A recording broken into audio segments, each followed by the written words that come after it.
어, 로마서 4장입니다. 1절에서 12절 말씀인데 4절부터 9절까지 읽겠습니다. 너무 길게 읽으면은 초점이 잘 안 잡히니까 중요한 구절 4절, 5절이 오늘 말씀의 가장 중요한 말씀입니다. 공동 번역으로 읽겠습니다. 공로가 있는 사람이 받는 보수는 자기가 마땅히 받을 품삯을 받는 것이지 결코 선물로 받는 것이 아닙니다. 그러나 아무 공로가 없는 사람이라도 하나님을 믿으면 믿음을 통해서 하나님과 올바른 관계를 얻게 됩니다. 하나님께서는 비록 죄인일지라도 올바른 사람으로 인정하실 수 있는 분이십니다. 그래서 다윗도 선행과는 관계없이 하나님으로부터 올바른 사람으로 인정받는 사람의 행복을 이렇게 읊었습니다. 하나님께서 잘못을 용서해 주시고 죄를 덮어두신 사람들은 행복하다. 주께서 죄 없다고 인정해 주시는 사람도 행복하다. 이러한 행복은 할례를 받는 사람만이 누리는 것입니까? 그렇지 않으면 할례를 받지 않는 사람도 누리는 것입니까? 우리는 앞에서 하나님께서는 아브라함의 믿음을 보시고 그를 올바른 사람으로 인정해 주셨다 하였습니다. 여기까지 보겠습니다. 로마서 3장에서 이제 모든 사람이 죄 아래 있다는 것을 선언하고 하나님께서 이제 한 새로운 의, 하나님과 올바른 관계를 맺게 하시는 그 길을 우리에게 보여주셨다 하는 말씀을 했습니다. 그리고 이제 4장은 아브라함의 예를 들어서 인간이 어떻게 하나님 앞에서 의롭다함을 받는지를 설명하는 핵심 본문입니다. 우리가 얘기를 들을 때 이제 설명을 길게 들으면은 아무리 잘 설명하려 도 설명은 항상 지루합니다. 바울도 로마서에서 이게 설명하고 싶은 게 많아가지고 우리한테 그냥 읽으면 지루하게 느껴질 수도 있습니다. 그렇지만은 말하고 싶은 것이 정말 넘쳐서 하는 말씀이니까 깊이 들으면은 우리에게 하나님의 그 뜻이 이렇게 우리에게 풍성하게 경험될 수 있구나 하는 것을 느낄 수가 있습니다. 아브라함은 인간이 타락한 이후에 하나님이 인간을 새롭게 하기 위해서 부르신 첫사람입니다. 그래서 창세기 12장 2절에 너는 복이 될 것이다. 너는 복의 근원이 될 것이다. 그렇게 말씀하셨고 창세기 22장 18절에서는 네 씨로 말미암아 천하 만민이 복을 얻을 것이다. 이렇게 말했습니다. 원래 하나님의 창조의 목적은 사람을 하나님의 형상으로 지으시고 그 사람 안에 당신의 생명과 성품을 불어넣으셔서 사람을 통해서 모든 피조된 세계가 복을 받도록 하는 것입니다. 그런데 사람이 타락한 이후에 복이 나가야 될 사람이 복이 나가지 않고 저주와 악만 나가게 된다는 겁니다. 우리도 사람을 대해보면은 참 누구라도 사람이 필요한데 살다 보면 사람한테서 이제 악이 왜 이렇게 나오나 하는 문제에 부딪히게 됩니다. 상처 주고 죽이고 또 자연까지도 파괴하고 이제 이런 사람들을 겪다 보면은 사람에 대해서 마음이 다치게 되죠. 사람은 다 싫다 이래버리게 되고 혼자서 명상하고 돌을 닦고 하는 길을 나서게 됩니다. 근데 우리는 처음 이 복된 사람을 모르기 때문에 복이 아니라 독이 나오는 사람을 이제 본래의 사람인 줄 알았습니다. 사람은 다 그렇다고 생각하고 사람은 안 된다고 생각하고 이런 결론에 도달했던 겁니다. 그래서 이것이 원래 사람을 그렇게 지은 것이 아닌데 타락해서 인간이 그렇게 된 것이죠. 그래서 시작은 이제 하나님이 이 사람을 통해서 이제 새로운 시작을 하시려고 한 것입니다. 이제 사람이 복이 되고 그 사람으로 인해서 이제 천하 만민이 복을 받는 그런 사람을 퍼뜨리시려고 이제 새로운 한 씨를 준비하셨던 겁니다. 이 새로운 시작은 우리에게 새로운 창조지요. 하나님이 하시는 일은 꼭 창세기만 창조가 아니라 우리에게 하시는 일은 늘 새로운 창조입니다. 그래서 어떤 앞에 본이 있어서 따라가는 것은 쉽지만은 새롭게 시작하는 일은 무에서 유를 창조하시는 일이거든요. 그래서 아브라함을 이야기할 때 늘 따라다니는 설명이 없는 것을 있는 것처럼 부르시는 하나님이다. 4장 뒷부분에서도 그렇게 이야기를 합니다. 그런 의미에서 이 아브라함은 이제 놀라운 사람이죠. 없는 데서 있는 것 같이 지금까지 한 번도 복이 나가는 사람을 못 봤는데 가까이 지내면 다 악이 나오고 이런 것만 경험을 했는데 너가 복이 될지라 너를 인해서 천하 만민이 복을 얻게 되는 이제 그 사람의 시작이니까 이제 이 사람은 이제 놀라운 사람입니다. 뭐든 이제 처음 시작이 어렵습니다. 저는 이제 캐나다 갈 때 캐나다를 어찌 보면 참 쉽게 갔습니다. 30대니까 뭐 새로운 곳에 간다는 것이 두려움이 아니고 이제 호기심과 또 기대가 가득 차서 그렇게 갔죠. 그리고 한 번도 생각해 보지 않은 데를 이제 2주 전에 연락을 받고 가기로 결정을 하고 이제 가서 제 혼자 2달 있다가 이제 가족들 다 같이 가려고 하니까 처음 들어가서 비자가 거부되는 어려움이 있긴 했어도 전체적으로 보면 쉽게 길이 생각지도 않게 열렸습니다. 영주권도 생각을 안 했는데 어떻게 하게 됐는데 6개월이 안 돼서 영주권이 나오게 되고, 그러니까 그때는 이제 9.11 테러 전이라서 아주 쉽게 길이 열렸죠. 또 제가 캐나다 가기 직전에 무비자로 이제 서로 왕래하게 되고, 그렇기 때문에 저는 이제 어려움을 모르고 갔는데 가서 보니까 이 추운 땅에 어떻게 사람들이 오게 됐나. 처음 온 사람들은 정말 죽을 고비를 넘어서 이 땅에 살게 됐습니다. 물론 1000년, 2000년 전에 이제 에스키모나 인디아 원주민들이 이제 정착할 때는 정말 이제 뭐 얼음의 땅에 사람들이 왔던 것이요.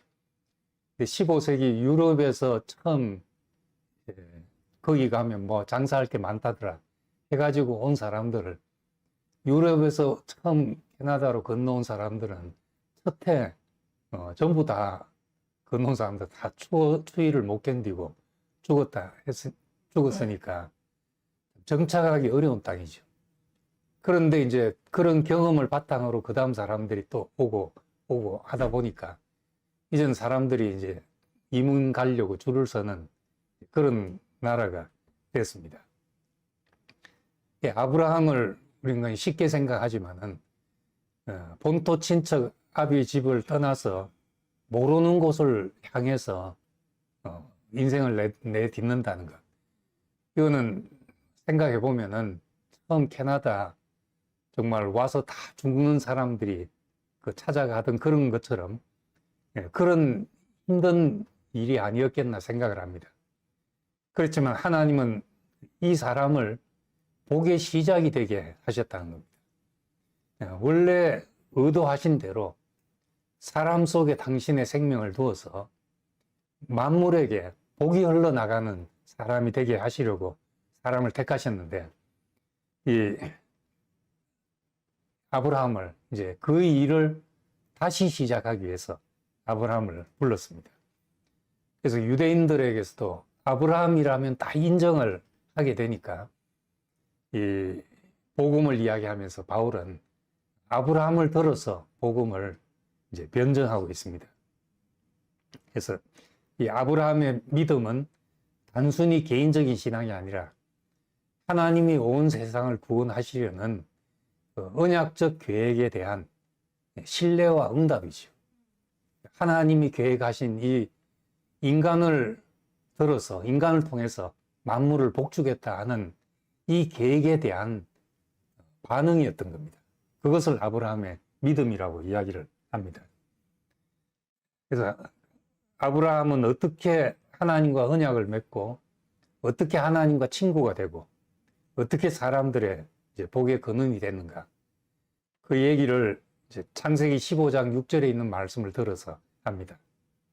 아브라함이 여호와를 믿으니 여호와께서 이를 그의 의로 여기셨다 합니다. 이 말씀은 이제 이 말씀을 믿음으로 의롭게 되는 근거로 제시합니다. 아브라함이 여호와를 믿으니 이를 그의 의로 여기셨다. 이제 이때 아브라함의 상황은 자식에 대한 소망이 없었습니다. 아브라함은 나의 상속자는 다메섹 사람 엘리에셀입니다. 이제 내 자손이 번성할 것이다 하니까 제가 무슨 애를 낳습니까? 내 상속자는 다메섹 사람을 데려와서 이제 종으로 쓰고 있는 저 종이나 내 상속자가 될 것입니다. 이렇게 말하니까 하나님이 네 몸에서 날 자가 네 상속자가 된다. 그렇게 말씀했습니다. 이제 이 말씀을 믿음으로 받아들였다 하는 것이니까 자기 가능성을 보지 않고 말씀하시는 분을 신뢰했다는 말입니다. 이걸 의로 여기셨다는 거죠.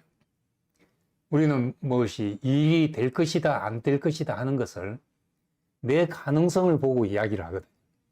내가 할 수 있겠냐, 없겠냐, 또 일이 되겠냐, 안 되겠냐, 이렇게 말하는데 그 아브라함은 자기 가능성이 전혀 없는 가운데 말씀하시는 분을 보고 신뢰하고 그 말을 믿게 됐다는 겁니다. 이것을 그의 의로 여기셨다. 그렇게 말합니다. 근데 이 얘기는 율법이 나오기 적어도 400년 전의 일이고 아브라함이 할례 받기 적어도 20년 전에, 20여 년 전의 일입니다. 그러니까 유대인들이 율법을 자랑스럽게 생각하고 할례 받았다는 것을 자기들과 다른 민족들을 구분하는 특별한 것으로 생각을 했지만은 하나님이 의로 여기시는 그 믿음은 그 이전에 아브라함이 율법이 뭔지도 모를 때 할례 받기도 전에 그때 나온 말씀이라는 거죠. 그러니까 하나님이 의로 여기시는 것은 그것과 관계없다 하는 겁니다. 이런 이제 논리로 변증을 해갑니다. 만약에 율법을 지켜서 우리가 의롭게 된다면은 이 앞에 한 아브라함 이야기는 다 무효가 아니냐 이렇게 말하고 있습니다. 믿음은 이제 우리 가능성을 부정하고 하나님의 신실하심에 신뢰를 두는 거죠.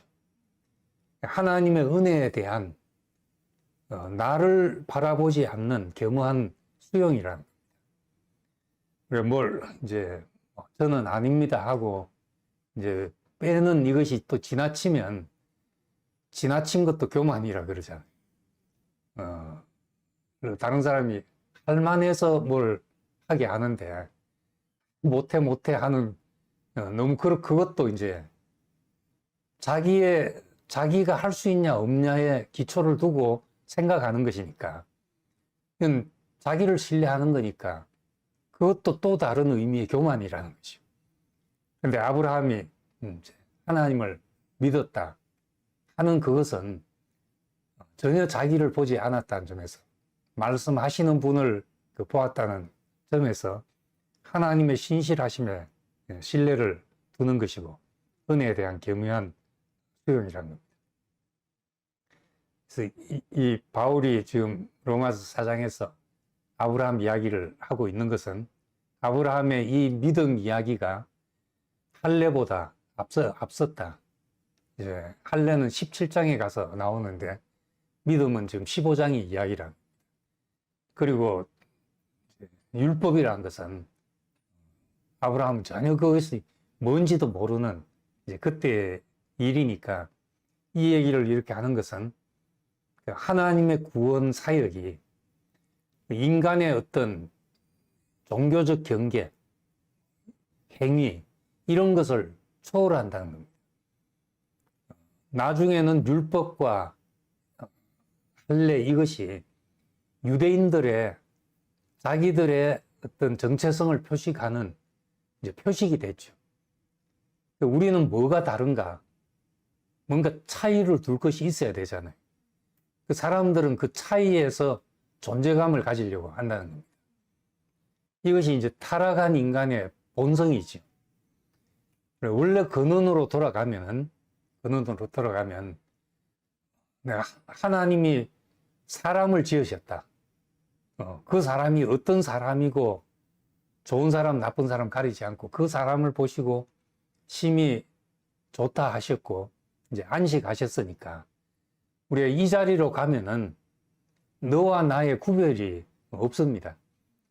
그런데 이제 선악과를 먹고 분별심이 생기게 되면은 이제 차이를 두고 싶어 하죠. 이 세상은 다 얼마나 차이를 만드느냐 이 문제입니다. 기업이 성공하냐 실패하냐 하는 것도 다른 것과 차이를 만들어내는 것이죠. 그 차이를 못 만들어내면 정체성이 없으니까 존재 가치가 없어지거든. 이런 본성 안에서는 계속해서 내 정체성을, 남과 구별되는 내 정체성을 만들려고 애를 쓰게 되는 겁니다. 예. 오늘 아침에도 이제 유튜브에 말씀했지만은, 이제 율법 하면은 여기서도 로마 4장에서도 부정적으로 이야기되고 있습니다.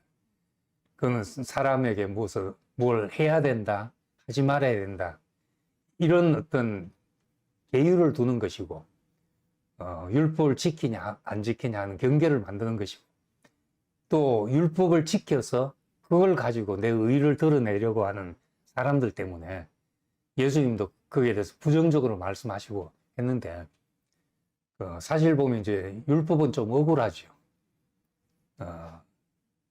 사람이 안식일을 위해 있는 것이 아니고 안식일이 사람을 위해서 있다.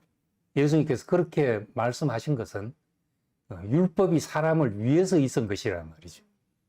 율법은 사람을 섬기기 위해서 있었던 것이죠. 그 속에 하나님이 인간을 얼마나 소중히 여기는가 하는 그 마음이 녹아져 있는데, 특별히 이제 종에 대한 그 예를 보면, 고대에는 종이라는 것은 사람 인권이라는 것이 없었죠. 주인의 소유물이었으니까 주인이 죽여도 어찌 할 수 없는 이제 그것이 종이었습니다. 근데 율법에는 종을 그렇게 대했을 때 주인이 징계를 받는, 종을 죽였을 때는 주인이 징벌을 받게 하고, 또 종도 안식일 날 쉬게 하고, 7년이 되면은 종을 해방시켜주고 7년 이상 종을 소유하지 못하게 하고, 이것은 오늘날에도 참 놀라운 법이라는 겁니다. 그러니까 우리가 그 속에 있는 그 정신을 알면, 율법은 참 사람을 얼마나 존귀하게 하는 것을 이제 알 수 있죠. 그런 것을 가지고 나와 너를 구분하는 것으로 삼았기 때문에 이제 율법까지 비난받게 됐던 겁니다. 근데 하나님이 사람을 지으신 그 원래 자리로 가면은 내가 만들어 가지는 정체성, 그것이 없다 하더라도 하나님이 지으신 그 사람에 두신 영원한 목적과 계획 때문에 그 인간의 존귀함을 가질 수 있는 것이죠. 그래서 율법으로 구원을 얻을 수 없다는 말은 우리 스스로 구원을 만들어낼 수 없다는 말입니다. 그래서 우리의 구원에는 하나님이 뭘 하시는지가 중요한 것이죠. 그래서 성경을 볼 때도 여기서 나에게 뭘 하라고 하냐 하는 것을 보면은 늘 올무에 걸리기가 쉽고, 하나님이 뭘 하셨는지가 보여야지 우리에게 복음이 되는 겁니다. 우리는 말씀을 들어도 뭘 하란 말인가 이렇게 들으면 그 하란 말을 찾을 때는 시원한 것 같아도 실제로 해보면 그게 올무가 되죠. 그런데 하나님이 뭘 하셨는가를 우리가 그 말이 우리에게 들리게 되면은 말씀이 은혜가 되고 복음이 되고 그 안에서 우리의 누림이 생기게 되는 겁니다. 그래서 그렇게 이야기를 하니까 로마서 앞에 3장 끝부분에 이제 그렇다면 율법이 쓸모가 없어지는 겁니까? 이런 질문이 나와서 이제 4장의 3장 끝에 그것이 아니다. 믿음이 오히려 율법을 굳게 세운다. 은혜가 율법을 굳게 세운다 하는 말씀을 했습니다. 율법은 하나님의 공이고 하나님의 성품인데 은혜는 그 공의를 이루는 방법이죠. 뭘 움직이게 하자면, 자동차가 굴러가게 하자면 무조건 타서 막 차를 어떻게 하는 것이 아니라 기름부터 채워야 되잖아요. 기름을 채우고 나면은 시동을 걸면 시동이 열리고 다 이게 자동으로 작동하게 됩니다. 그 사람도 하나님의 형상이라는 것은 우리의 구조고 우리의 기능이니까 이 그릇 속에 뭔가가 채워져야 우리가 움직이게 되는 거죠. 사람은 구조적으로 하나님의 은혜가 채워져야 하나님이 원하시는 것이 사람에게서 나올 수 있게 된다는 겁니다. 사람도 어린아이도 그렇고 강아지도 그렇다는 거예요. 강아지도 학대받은 강아지들은 그 독이 있어가 경계하고 사람을 짖고 물고 자기를 지키기 위해서 그런데 어릴 때부터 넉넉한 사랑을 받은 이제 강아지들은 사람을 보면 그저 좋아서 사람이란 존재 자체가 자기를 위하고 사랑해주고 하는 존재로 인식되니까 강아지한테서 얼마나 귀한 사람한테서도 못 보는 충성이 나오고 사람도 사람을 그래 좋아할 수는 없거든요. 애인이 좋아하는 것보다 더 좋아할 정도로 그런 것이 나오니까 이제 그거를 이제 반려동물로 키우고 하거든요. 사람도 그 사람이 왜 저래 악하냐 이렇게 할 수 없고 하나님의 은혜가 채워지면 사람에게는 하나님이 원하시는 열매가 나오도록 그렇게 지어놨다는 겁니다. 다 채워지지 못해서 그렇게 된 거죠. 오바마 대통령이 미국 역대 대통령 가운데 손꼽히는 존경할 만한 대통령으로 이렇게 꼽는데 한 번은 이제 18세 이하 미성년자들 수감된 그 청소년 수감된 그곳에 방문을 해서 자기의 어린 시절과 과거를 이야기를 하면서 자기도 안 좋은 경험을 하고 그랬다. 그렇지만은 차이는 이곳에 있는 사람들은 그 인생에서 좋은 것이 나올 넉넉한 자원이 없어서 그런 것이다. 넉넉한 공급을 받지 못해서 이런 것 뿐이지 이 사람이 다르지가 않다. 그러면서 이해를 했죠. 진짜 복음 같은 말씀을 한 것이요. 왜 잘못했냐?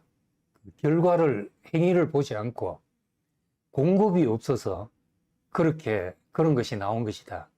사람을 이제 그렇게 볼 수 있는 눈이 그 사람에게 복음이 되는 겁니다. 그래서 이 4절, 5절 이 표현, 일하는 자에게는 품삯이 은혜로 여겨지지 않고 자기의 정당한 대가로 여겨진다는 겁니다. 내가 이만큼 했는데 당연히 받아야지. 근데 일을 하지 않고도 경건치 않는 사람을 의롭다고 인정하시는 분을 하나님께서는 그 믿음을 의로 여기신다. 여기서 이제 일하는 자, 일하지 않는 자 이렇게 말하는 것은, 일하는 자라는 것은 내가 무엇을 한 것으로 인정받으려고 하는 사람을 말합니다. 근데 일하지 않는 자라는 것은 감나무 밑에 누워서 입 벌리고 있는 사람이라는 뜻이 아니라, 내 공로가 아니라 하나님의 은혜를 기다리는 사람을 말하는 것이죠. 그래서 의나 구원은 품삯이 아니라 거저 주시는 은혜라는 겁니다. 경건하고 경건하지 않는 것을 문제 삼지 않고 하나님이 하시는 일을 신뢰하면 그것을 의로 여기시는 것. 여기에 우리의 그 구원의 길이 있다는 것을 보여줍니다.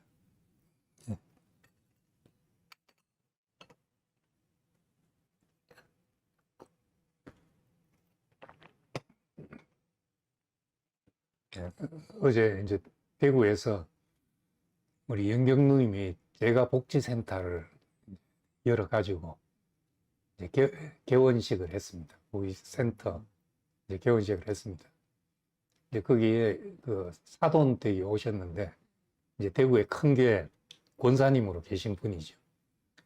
이제 돌아가면서 인사 한마디씩 하는데, 교회 사람들 보니까 참 좋다 그러면서, 이제 그런데 자기가 이해하지 못하는 말들도 처음에는 하고 해서 좀 의아했다. 이제 그 중에 하나가 사람이면 다 된다.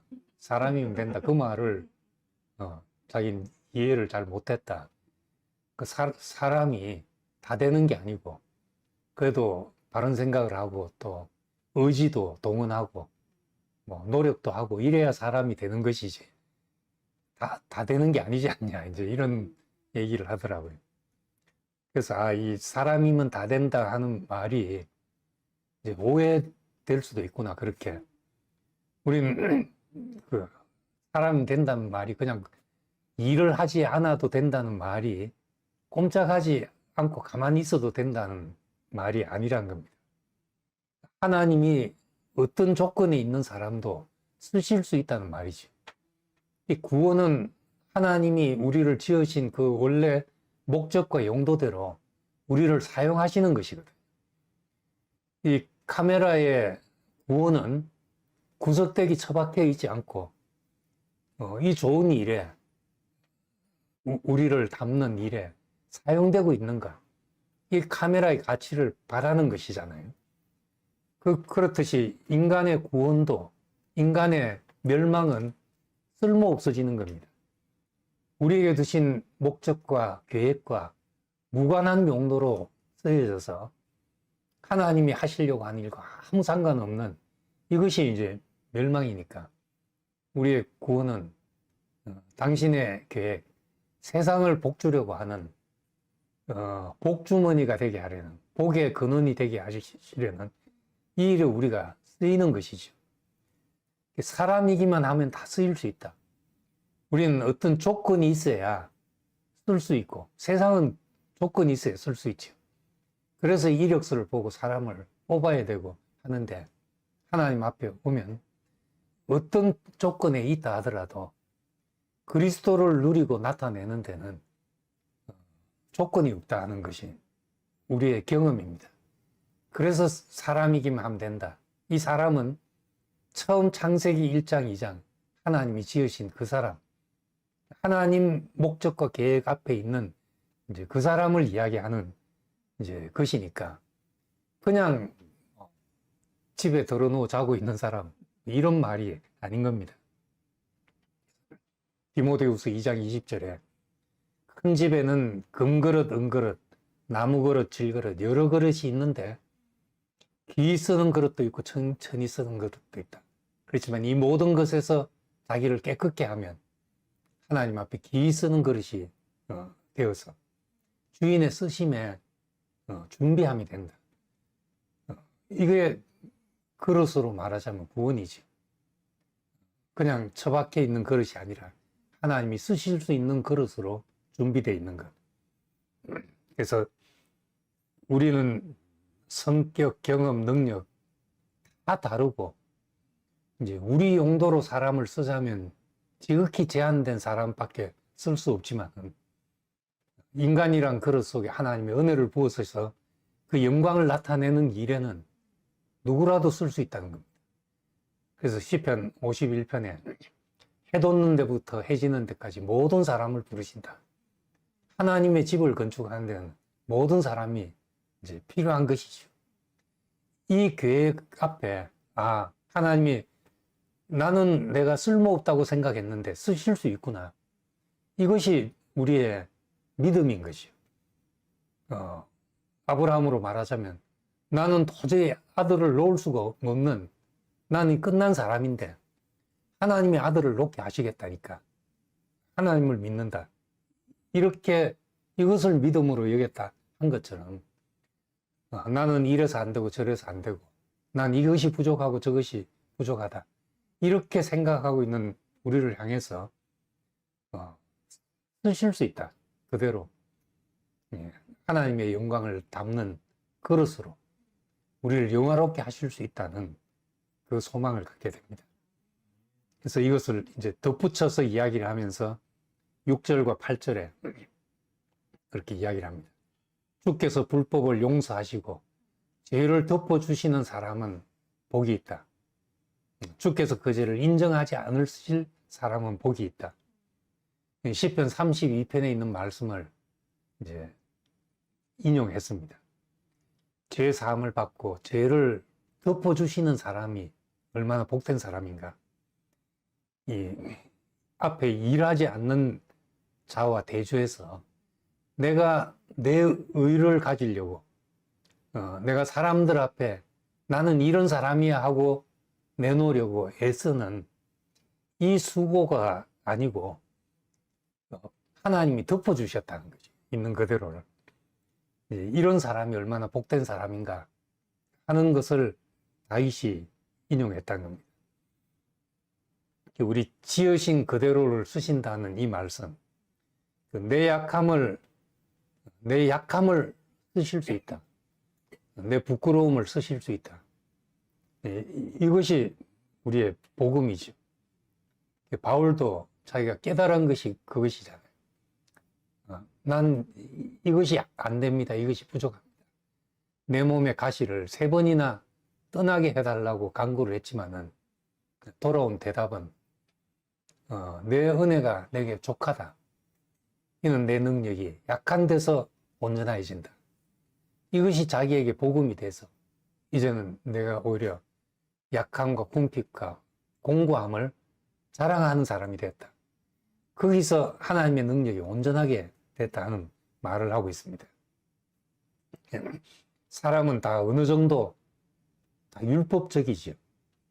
율법적이라는 말은 내가 성취한 것을 가지고 내 의 또는 내가 이런 사람임을 보이고 싶어 합니다. 벌거벗은 있는 그대로 보이고 싶지가 않고, 그래서 다듬어서 보이고 싶잖아요.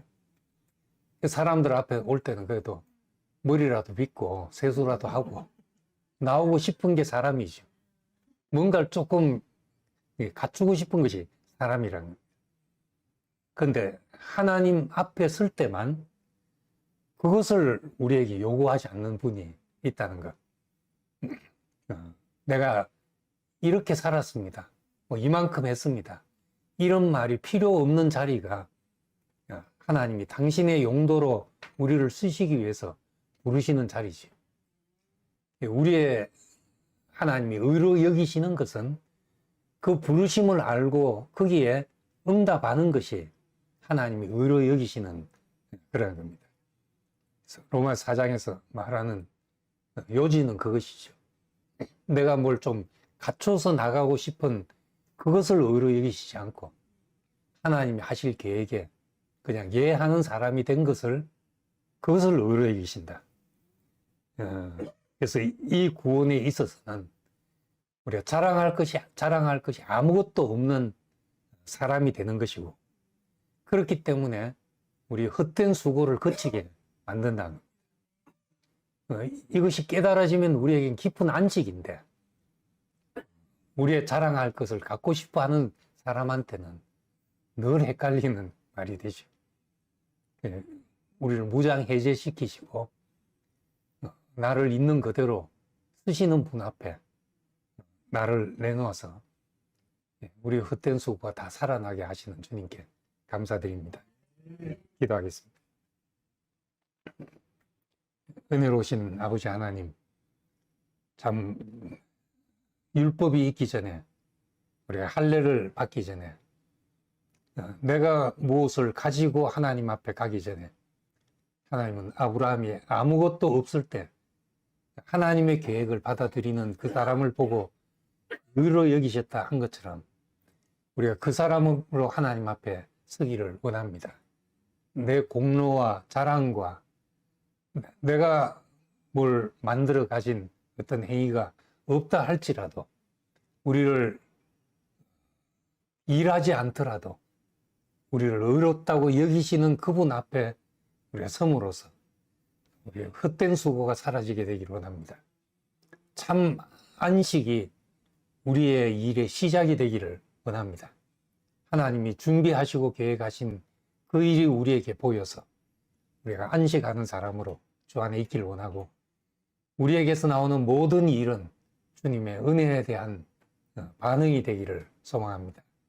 우리 대전교회 함께 하셔서 우리 가난한 마음으로 모이는 이 사람들을 축복하시고 우리를 복이 되게 하시고 우리를 통해서 많은 사람에게 복이 흘러가게 하시는 하나님의 계획이 우리 대전교회 식구들 안에서 나타나게 되기를 원합니다. 예수님 이름으로 기도드립니다.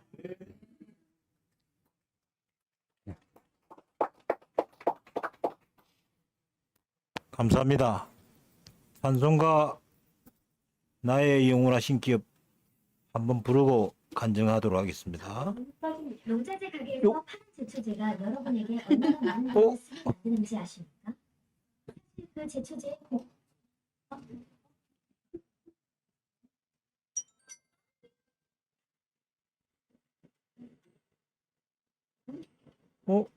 다른 게 나왔습니다. 나의 영원하신 기억 부른다.